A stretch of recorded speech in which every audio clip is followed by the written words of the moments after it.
We're with Western New England head coach Matt LaBranche. Western New England opening up the tournament with a victory.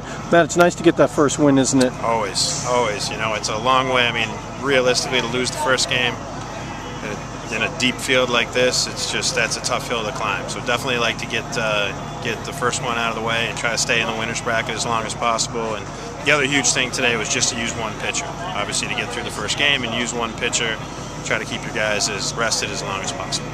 Talk about your starting pitcher, Brendan Newgen. It was only his second complete game of the year. Yeah, he's been tough, and we've kept him. I mean, I think we've done the right thing this year as far as we've kept guys on certain numbers so that they'd be ready to be extended, you know, at this time of the year, and so now's the time to do it. And so a little later in the year in conference tournament and regional, we've stretched him out, and he did a great job. You know, obviously he's a strike thrower. He sinks it. He's a pretty calm kid, so even when they have a couple innings where they fill up the bases, you know, he minimizes, he doesn't panic, and so he always gives us a really good chance to win.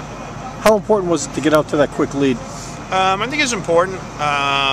You know, we've had some time off. Obviously, our tournament ended 2 weeks ago, or you know, we've had some more time off. Little East guys are coming off playing a little bit earlier, so we always worry about.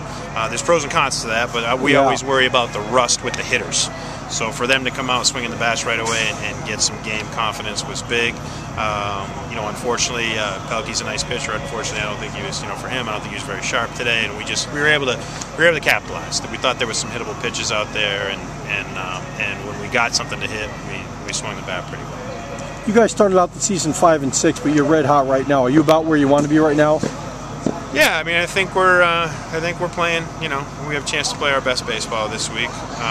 You know, much of the first part of the year as we struggled, that we had a lot of guys that struggled out of the gate together offensively, which was strange because usually you have some ebbs and flows in your team, and just early in the year, like we just didn't hit it all together as a team, and so that was a struggle. But we also played.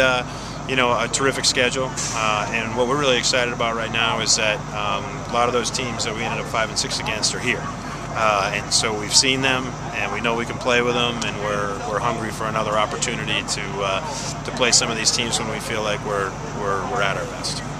Coach, last question. You guys won this thing last year, and you only have a handful of seniors. Yeah. How hard is it to get this team's head in the thing and say, you know, you're not just going to walk into this tournament because you won it last year? No, I don't think we think that at all, and I think that's a result of, you know, feeling like our seeding was fairly legitimate, you know, or was legitimate. We don't have a gripe about our seed, and we've lost to a lot of the teams that were here, you know, so I don't think we have, you know, I don't think we're too full of ourselves right now. I think we're pretty humble about our team. We were excited. We had to work very hard to win our conference and to get here, and we really just wanted to get here and have a chance to defend our title, and we feel like we can compete with anybody here. So I don't think for a second, you know, our guys are feeling like we're going to walk through anybody. We feel like we got to show up and give, you know, have our best effort every day. Well, Coach, thank you. Good luck tomorrow. Pleasure.